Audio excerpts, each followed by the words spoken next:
నమస్కారం అండి. తెలుగు కథల వేదికకు స్వాగతం.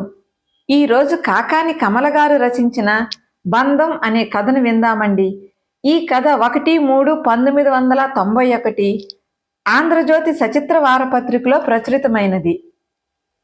వీధి గుమ్మం ఎక్కి మాస్టారు అంటూ ఉత్సాహంగా తలుపు తట్టబోయిన రామచంద్రం ఆగిపోయాడు.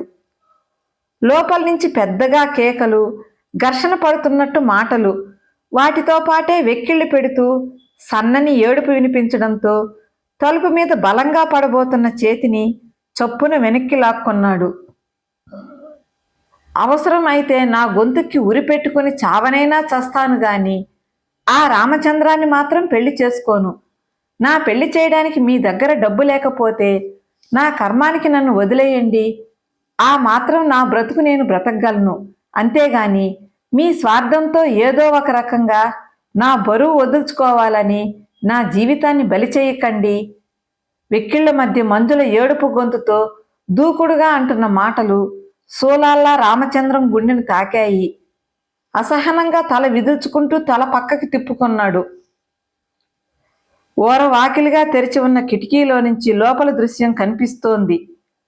ఇతరుల కుటుంబ విషయాలు చాటుగా వినే కుసంస్కారి కాదు రామచంద్రం. కానీ వాళ్ళ సంభాషణలో తన పేరు వినిపించడంతో అప్రయత్నంగా కిటికీలోంచి లోపలికి తొంగి చూశాడు. గదిలో ఒక పక్క విశ్వనాథం మాస్టారు, ఆయన భార్య సుభద్రమ్మ గారు కూతురి తలబిరుస్తనానికి నివ్వరపోతున్నట్టు శిలాప్రతిమల్లా నిల్చున్నారు. కళ్ళ నుంచి దారలుగా కన్నీరు జారిపోతుంటే ఎర్రబడ్డ ముఖంతో మంజుల తల ఎగరవేస్తూ రోషంగా అంటోంది. అయినా అసలు ఆ రామచంద్రానికి మాత్రం సిగ్గులేదు. నల్లగా మొద్దులా ఉంటాడు, పైగా కాలుకుంటి. ఆ ముఖానికి పెళ్లి కావాల్సి వచ్చిందా? అది నేనే కావాల్సి వచ్చానా? నువ్వింత తెల్లగా అందంగా ఉంటావు కదా, ఆ కుంటి నల్ల మొద్దుని ఎలా చేసుకుంటున్నావే? డబ్బు చూసి ఆశపడ్డావా అని నా ఫ్రెండ్స్ అంతా హేళన చేస్తున్నారు. బావిలోకి దూకి చావమంటే సంతోషంగా చస్తాను, అంతేకాని ఆ కుంటి వెధవను మాత్రం పెళ్లి చేసుకోను.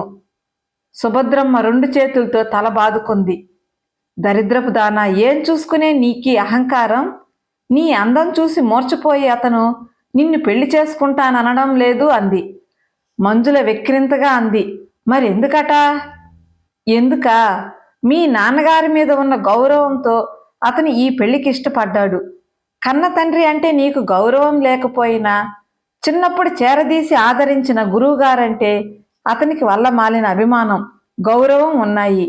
అందుకే మన పరిస్థితికి జాలిపడి నిన్ను పెళ్లి చేసుకునేందుకు సిద్ధపడ్డాడు అంది సుభద్రమ్మ.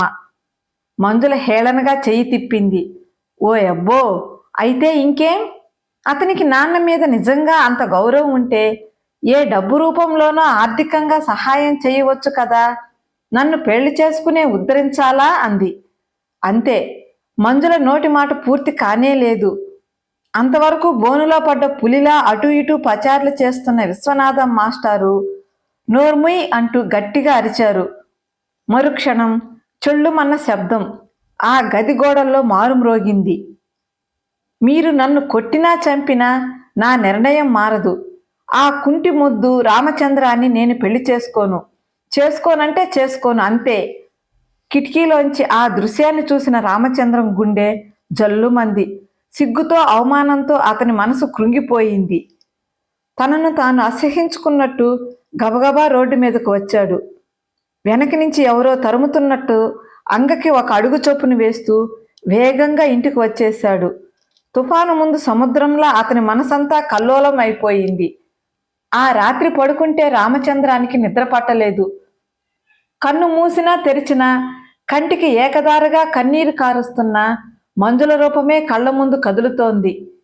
రామచంద్రంలో ఆత్మవిమర్శ మొదలయ్యింది. నిజమే, మంజుల అన్న దాంట్లో తప్పేముంది? మాస్టారంటే తనకి వల్లమాలిన మమకారం, గౌరవం, అభిమానం.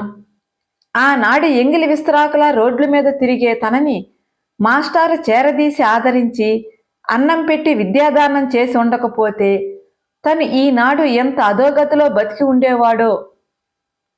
కానీ అలాంటి తనని, మట్టి ముద్ద లాంటి తనని మాస్టారు మహాశిల్పంగా మలిచి ఆ శిల్పానికి ప్రాణం పోసి పూజలందుకునే గద్దపై కూర్చోబెట్టాడు. ఈ రోజు తన మంచి ఉద్యోగం, హోదా, 3 అంకెల జీతం, జీపు, నౌకర్లు, సంఘంలో పదవి, పలుకుబడి ఇవన్నీ ఉన్నాయంటే దానికి కారణం మాస్టారు పెట్టిన భిక్ష, చేతి చలువ కాక ఇంకేమిటి? తను మాత్రం ఆయన్ని మర్చిపోలేదు. ఈ లోకంలో తను ఏకాకి, ఒంటరివాడు, తల్లి తండ్రి లేని అనాథ. అటువంటి తనకి మాస్టర్ అంటే తల్లి, తండ్రి, గురువు, స్నేహితుడు, చుట్టం పక్కం అన్నీ ఆయనే అయ్యాడు. మాస్టార్కి 4 ఆడపిల్లలే, మగపిల్లలు లేరు. సర్వీసులో ఉండగా 3 ఆడపిల్లలకి పెళ్లిళ్ళు చేశారు. కానీ 4వ అమ్మాయి దగ్గరికి వచ్చేసరికి ఆయన పరిస్థితి కుంటుపడింది. ఉద్యోగంలో రిటైర్ అయ్యారు.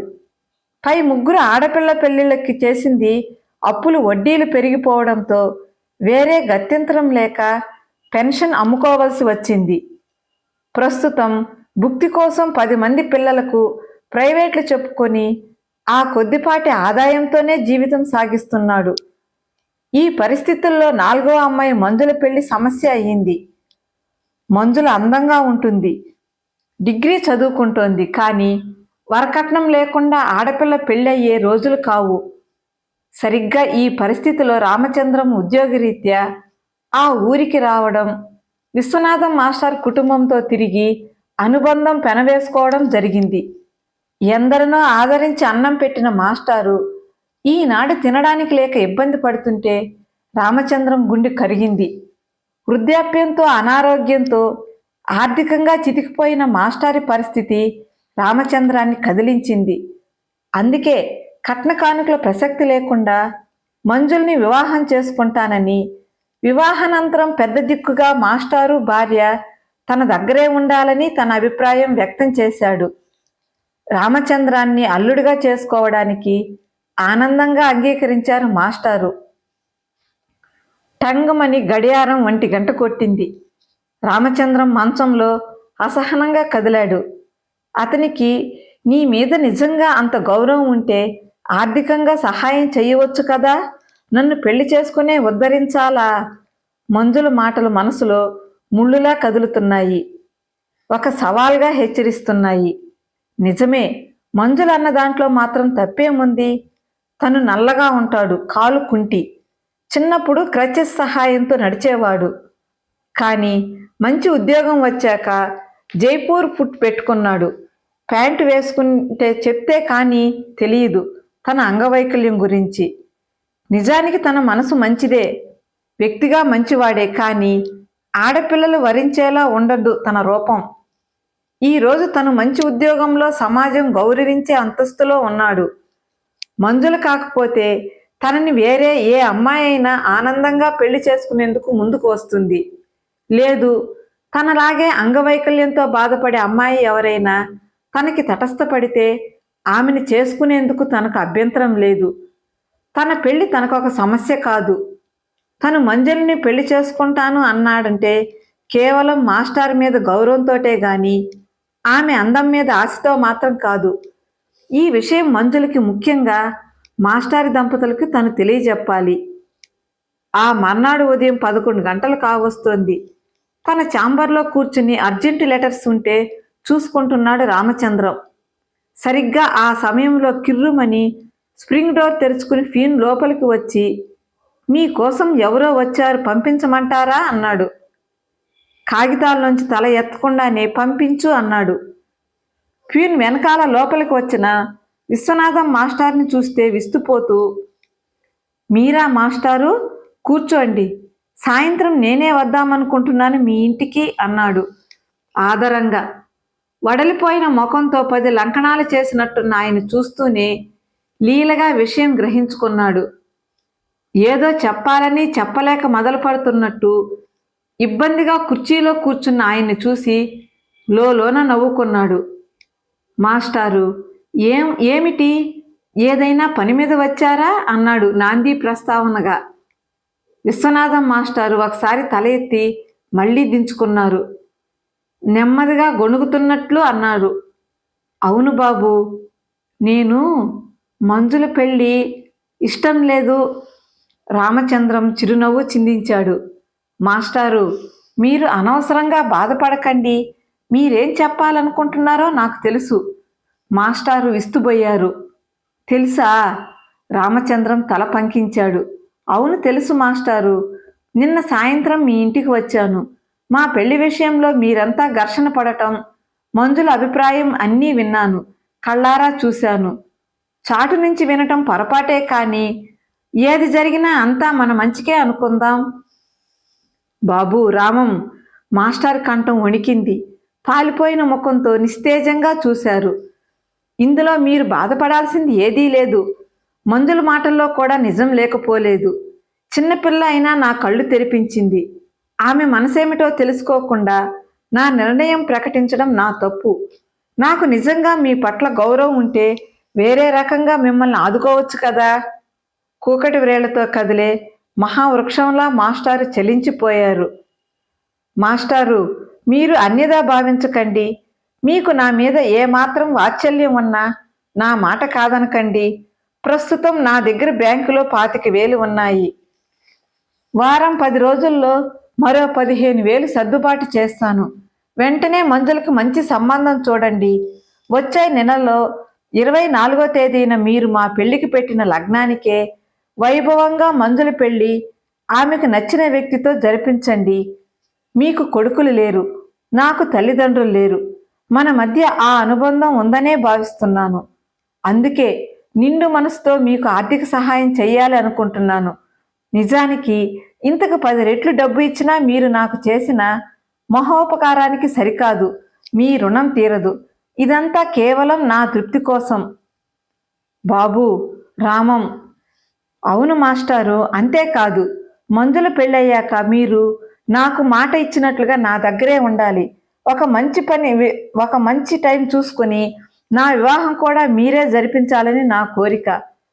దెబ్బతిన్న పక్షిలా విలవెల్లాడారు విశ్వనాథం గారు. బాబు రామం, నన్ను ఏదో చెప్పాలని ఆయన మనసు కొట్టుకుంటోంది. కానీ కంఠంలోంచి మాట పెకిలి రావటం లేదు. రామచంద్రం వారిస్తున్నట్లు మృదువుగా అన్నాడు. మాస్టారు, ఒకప్పుడు మీరు అన్నం పెడితేనే నా ఆకలి తీరింది. మీరు డబ్బు ఇస్తేనే నేను పరీక్షకు కూర్చునేవాణ్ణి. మీరు బోధిస్తేనే నాకు పాఠాలు అర్థమయ్యేవి. ఆ రోజుల్లో మీరు మర్చిపోయినా నేను మర్చిపోలేదు మాస్టారు అంటూ డ్రాయర్ సొరుగులాగి చెక్ బుక్ తీసి 25,000కి చెక్ రాసి విశ్వనాథం గారి చేతిలో పెట్టాడు. కళ్ళ నిండా నీళ్లు నిండి జలజలా రాలుతుంటే విశ్వనాథం గారు చప్పున కుర్చీలోంచి లేచి రామచంద్రాన్ని కౌగిలించుకున్నాడు. బాబు రామం, నీ రుణం ఈ పేద బడిమంతులు. రామచంద్రం చిన్నగా నవ్వాడు. ఎలా తీర్చుకోగలనని కదా మీ భయం. ఎందుకు తీర్చుకోలేరు మాస్టారు? మీ దగ్గర అపారమైన ధనం ఉంది. అది తరగని విద్యాధనం. నాలాగే నా పిల్లలు మీ శిక్షణలో ఉన్నతులుగా ఎదిగి పైకి రావాలని నా కోరిక మాస్టారు. మరి నా కోరిక తీర్చరా? విశ్వనాథం గారి కళ్ళల్లో కోటి కాంతులు వెలిగాయి. ఒక అపూర్వ అనుభూతితో ఆయన కళ్ళు చెమరిస్తుంటే ఉత్తరీయంతో కన్నీరు అద్దుకున్నారు. తప్పకుండా రామం, నాకు మాత్రం అంతకంటే కావాల్సింది ఏముంది? తప్పకుండా నీకు కోరిక తీరుస్తాను బాబు. వాగ్దానం చేస్తున్నట్టు తనలో తను ఏదో గొణుక్కుంటూ వెళ్ళిపోతున్న మాస్టర్ కేసి తృప్తిగా చూస్తూ ఉండిపోయాడు రామచంద్రం. గుండెల మీద నుంచి కొండంత బరువు దిగిపోయినట్లు మనసు తేలిక పడుతుంటే నిశ్చలంగా కళ్ళు మూసుకున్నాడు. 2 వెచ్చటి కన్నీటి ముత్యాలు రాలనా వద్దా అన్నట్టు అతని కంటి కొసలో కదిలాయి. కథ సమాప్తమండి. కథ నచ్చినట్లయితే ఒక చిన్న లైక్ ఇచ్చి మరిన్ని చక్కటి కథల కోసం నా ఛానల్ని సబ్స్క్రైబ్ చేసుకోండి. కథ విన్నందుకు మీకు ధన్యవాదాలండి. ఉంటానండి.